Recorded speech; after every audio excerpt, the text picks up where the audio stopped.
Hello my dear student, this is Deepika. Welcome to education any time once again. आज हम देखेंगे speed and velocity. हम कर रहे हैं क्लास 9 का चैप्टर मोशन, जिसमें आज का हमारा टॉपिक है स्पीड एंड वेलोसिटी। तो चलिए समझने की कोशिश करते हैं स्पीड क्या होती है और वेलोसिटी। स्पीड तो हम डे टू डे लाइफ में कई बार यूज़ करते हैं। कोई अगर दो बच्चे भाग रहे हैं, एक आगे है एक पीछे है, तो हम बोलते हैं जो आगे है उसकी स्पीड ज़्यादा है, जो पीछे है उसकी स्पीड कम है। दो गाड़ियाँ अगर चल रही है, एक आगे है एक पीछे है, तो जो आगे है वो फास्ट है, उसकी स्पीड ज़्यादा है, जो पीछे है उसकी स्पीड कम है। ये तो हो गई normal day to day language में स्पीड का मतलब। अब हम इसको फिजिक्स में समझने की कोशिश करते हैं, तो चलिए डेफिनेशन देख लेते हैं। Speed is the distance travel by a object per unit time. तो स्पीड का डेफिनेशन है एक यूनिट टाइम में, जो कि हम ज़्यादातर सेकेंड्स में लेते हैं एसआई यूनिट में। एक सेकेंड में उस ऑब्जेक्ट ने कितना डिस्टेंस कवर किया, कितने मीटर का डिस्टेंस कवर किया। ओके, सो एक पर्टिकुलर गिवन टाइम में एक गाड़ी कितना डिस्टेंस कवर कर रही है, उसको हम बोलते हैं स्पीड। तो इससे स्पीड का फॉर्मूला बन जाएगा speed is equals to distance cover by an object upon time. तो इससे हमें क्या पता चल गया, स्पीड का फॉर्मूला डिस्टेंस अपॉन टाइम।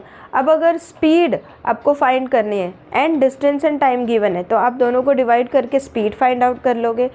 अगर स्पीड पता है एंड टाइम पता है, तो इन दोनों को मल्टीप्लाई करोगे, स्पीड एंड टाइम को मल्टीप्लाई करोगे तो डिस्टेंस मिल जाएगा। और अगर आपको डिस्टेंस एंड स्पीड पता है, देन अगेन आप क्या करोगे, टाइम को फाइंड करना है, तो आप डिस्टेंस और स्पीड, आपको स्पीड पता है एंड डिस्टेंस पता है, टाइम नहीं पता, तो आप टाइम को यहाँ ले जाओगे, स्पीड को यहाँ ले आओगे, डिस्टेंस एंड स्पीड को डिवाइड करोगे तो टाइम पता चल जाएगा। तो ये 3 क्वांटिटीज़ हम इससे फाइंड आउट कर सकते हैं इस फॉर्मूले से। ओके, अब आ जाते हैं वेलोसिटी पे। Velocity means speed of an object in a given direction. तो वेलोसिटी मतलब ऑब्जेक्ट की स्पीड। तो स्पीड का मतलब क्या होता है, पर यूनिट टाइम में उसने कितना डिस्टेंस कवर किया। बट जब हम वेलोसिटी की बात करते हैं तो डायरेक्शन बताना बहुत इम्पॉर्टेंट हो जाता है। वेलोसिटी के टाइम पे हमें क्या बताना है, डायरेक्शन। तो velocity is also speed, but हमें डायरेक्शन मेंशन करना है। तो वेलोसिटी का फॉर्मूला क्या बन जाएगा, velocity is equals to displacement upon time. Because जब हम डायरेक्शन ऐड कर देते हैं डिस्टेंस में, तो वो बन जाता है डिस्प्लेसमेंट। तो वेलोसिटी का फॉर्मूला बन जाएगा डिस्प्लेसमेंट अपॉन टाइम। ओके, तो आपको डिफरेंस समझ में आया स्पीड एंड वेलोसिटी का। एक बार समराइज कर लेते हैं।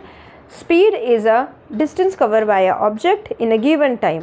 Velocity is a speed of an object in a particular direction. Speed is a scalar quantity because we don't have to mention direction here, and velocity is a vector quantity because we have to mention both magnitude as well as direction. Speed is equals to distance upon time, velocity is equals to displacement upon time. Speed can be positive or zero, but it cannot be negative. As distance cannot be negative, speed cannot be negative. Displacement can be negative or zero, therefore velocity can be negative, positive or zero. Okay, distance और displacement को समझने के लिए मैं already एक video बना चुकी हूँ। Please go and check that video. If you like my video please subscribe to the channel, and आगे के टॉपिक्स जानने के लिए प्लीज़ मेरे साथ जुड़े रहिएगा। Thank you so much. Thank you for watching the video.